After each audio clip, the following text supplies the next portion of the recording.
Hello guys, you're welcome to my YouTube channel. This is Posse Code and I'm truly glad to be in your presence today again. So today we're going to be going over a very important phenomenon, and that is for loop. We're going to be talking about for loop today. And before we go, let me quickly explain what for loop is. Now, imagine you have a basket of apple, and inside this basket you have about 5 apples inside of it. So now a for loop is that anytime you're going to be taking out an apple from the basket, you have to look at it. Now, you looking at it is more like as if you want to check if this apple is a good one, if this apple is not a good one, or if this apple is not a good one. Did you understand now? So that is what for loop does. It's like as if you iterate over a set given of an instruction, just like as if you are going through your belongings in school, and as you are going through it, you're looking at it, check if what you're looking for is what you are holding. Okay, let's say you have a box full of different toys. Do you understand now? And inside the different toys, you want to pick a particular toy out, but due to the fact that all the toys are packed up together, you want to check and see the particular toy you're looking at. So at every instant of you bringing out a toy, you're looking at it that, okay, that is it, this is it, okay, I think this is the toy I'm looking at. You look at the toy, you bring it out, you check, and if it's not the one, you drop it, and if it's the one, you drop it. So for loop is like checking if every item in a particular variable, or if item in a particular function, or let me just say if item in a variable, so to say, is actually you're iterating over it. Do you understand that?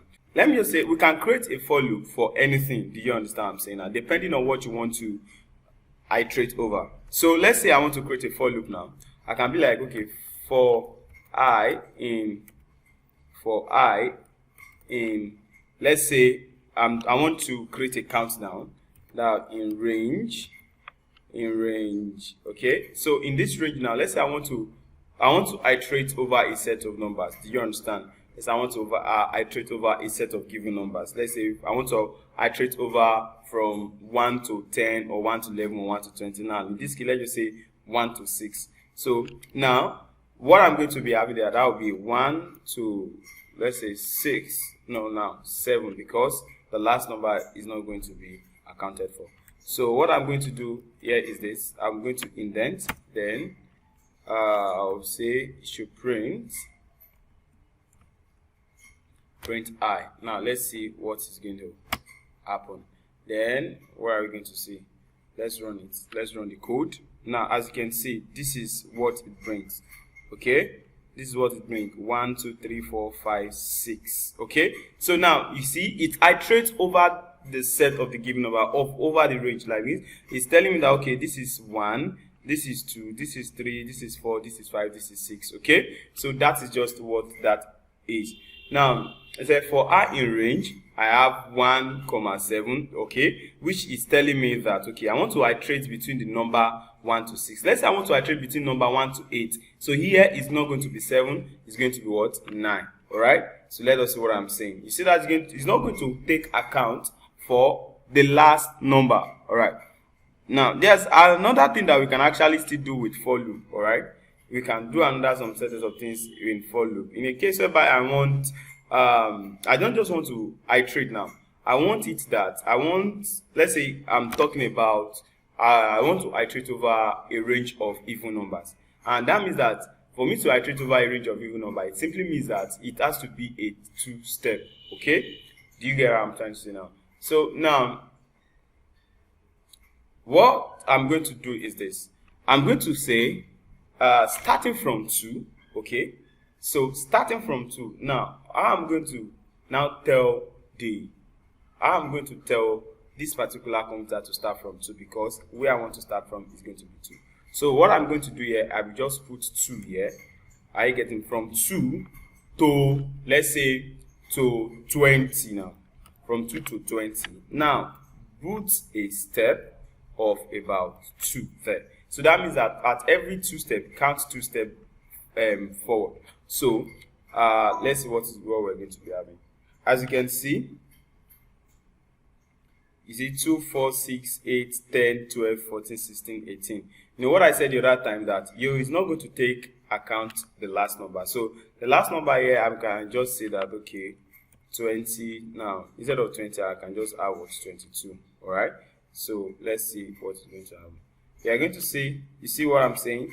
So from 2, 4, 6, 8, 10, 12, 11, 12, and all of those things. And the same thing you can also do for even numbers. All right, I mean for odd numbers. So in this case, odd number will be 3. I'll be starting from 1, but that will be 3. Okay, so from here we can just run it, and let's see what we're going to be having. You can see we have 19, and all the numbers we have here are even numbers. So now we are seeing something about 1, 4, 7, 10, 13, 16, 19. Okay, I think we have some certain odd numbers like even numbers along with it, but I believe you get the gist anyway. Another thing we can actually ask, instead of this particular thing starting from this program starting from 1, we can just ask it to start from the back instead. Okay, so if I say for I in range 1 to 11, so I can simply say that here. Now what I need to do is to actually enclose this range function with a reversed function. All right, so I just need to enclose it with a reverse function, and I'm going to be having this. Then I close it. All right, so then let's run it and see what we're going to have. All right,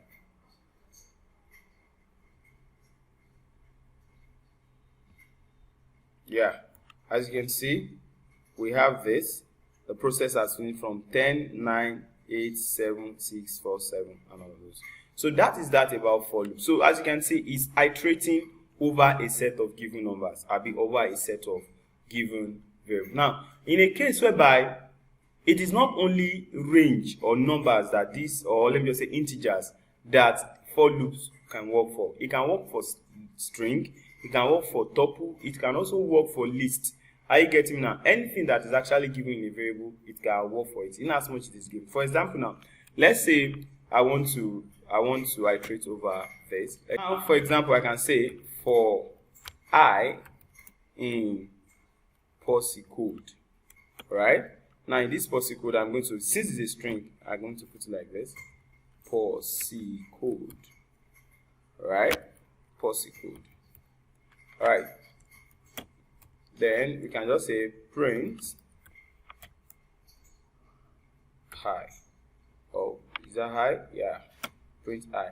Now, mind you, this I is actually a temporary variable. Okay, they call it a temporary variable. That means it is a variable that is storing the value of what we are going to be printing for now.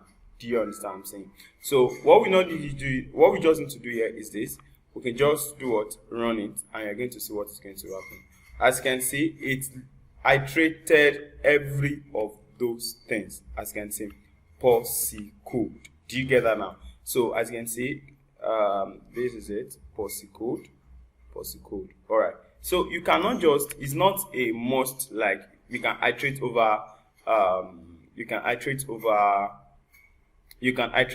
string also. I made mention of list the other time also. I also made mention of list. So in the case where you want to iterate over list, okay. Now I was given an example of apple other time. All right. So let's say you have a basket of apple now. Let's say you have a basket of apple. Let's create a variable, call it basket. All right.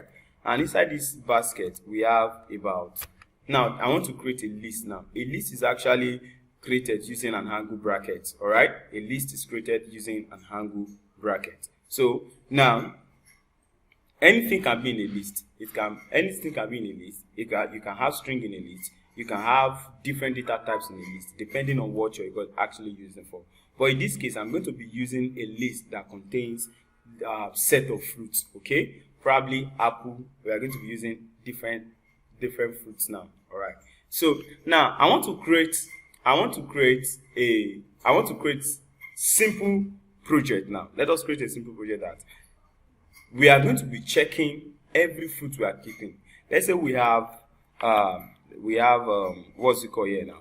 We have orange here. We have orange. Then we have apple. Sorry. We have apple. All right.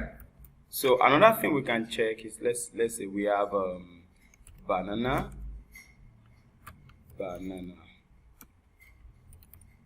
All right. So then what other fruits do we have? Let's say we have watermelon.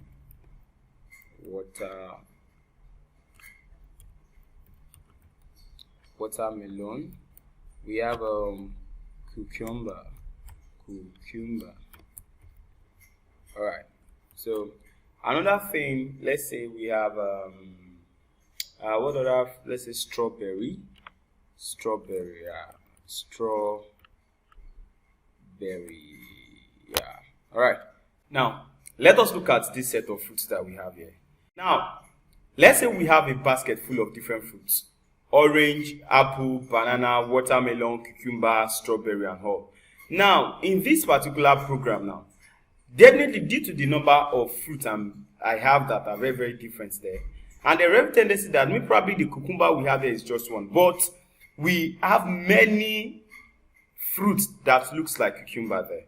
But I wanted to create a program that will help me to search through all of the fruits one after the other, and once he found a cucumber, he's going to do what? He's going to terminate. So that is what we want to create right now, and let us see how we're going to do that. So we are going to be using for loop to iterate every of these lists. Now I told you earlier on, this is a list, and a list is actually a what? A list is a is created using an angle bracket, and anything can be inside a list.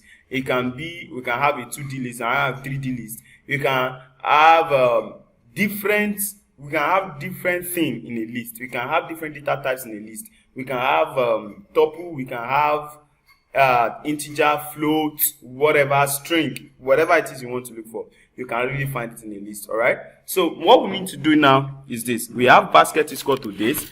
Now I can say, what I'm going to do is I'm going to say for fruits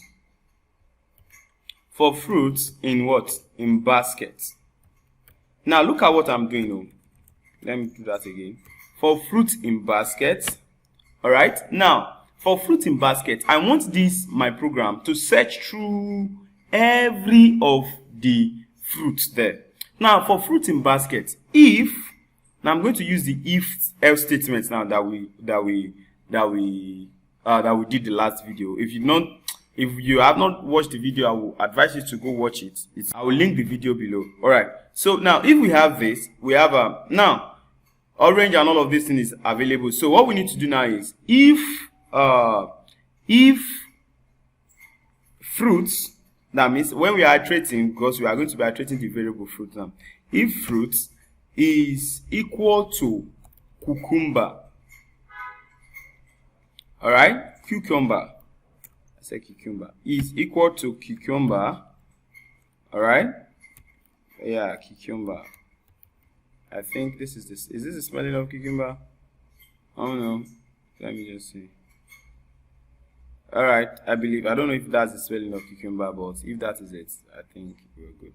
Now, if fruits is equal to, now that means in the process of iterating, if fruit is equal to cucumber, that means when fruit is equal to cucumber, what we need to do is what? It should do what? Print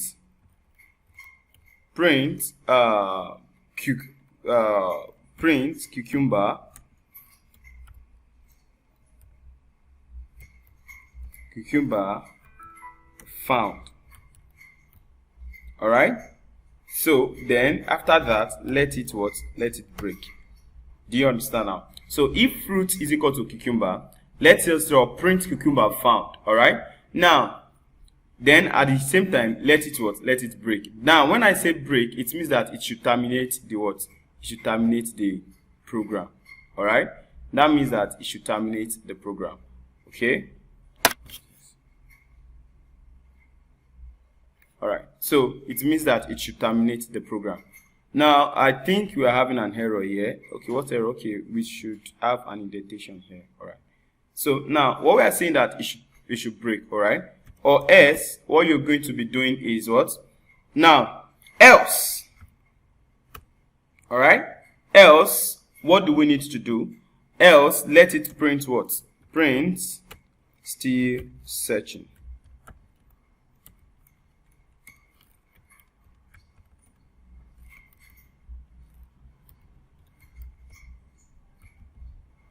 Okay, so let us see what we are doing. Let us go over the program again. We have a basket full of orange, all right? And in this basket, we are seeing that for fruit in the basket. Now, these fruits I told you the other time is going to be the temporary variable that is going to be a placeholder for the fruit, okay?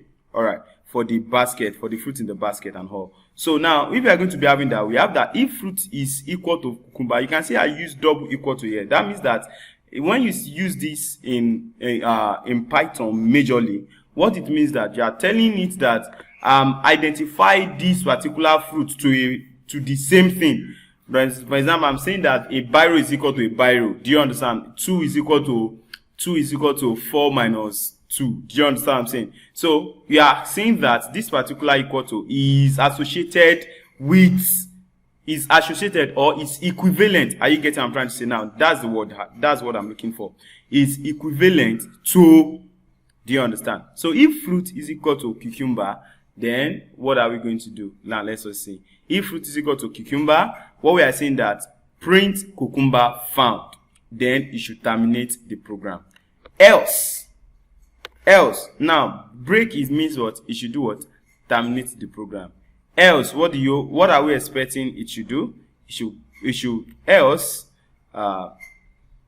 it should terminate the program.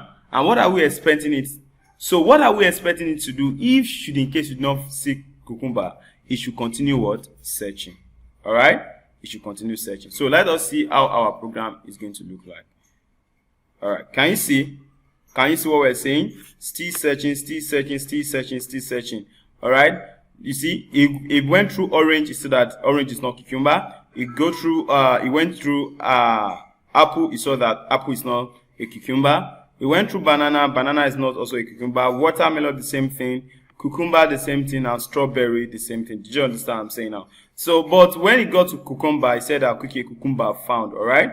The moment it saw cucumber, it said cucumber is found. And what happened? It did what? It did terminate the program. All right. So that is just how you're going to be using your for loop. And I believe that I've actually given you value in this. So if you have any question, please do not hesitate to ask your question. Or if you are unclear, please drop the question below, or what kind of video do you want me to do next, and I'm going to do it. So in our coming video, we are going to be creating using this for loop to actually create a stop clock. Are you getting a stopwatch? Do you understand how you can use this for loop to create a stopwatch? Look forward to it. Turn on the notification bell, drop a like, drop a share. See you in the next video, guys. Peace out.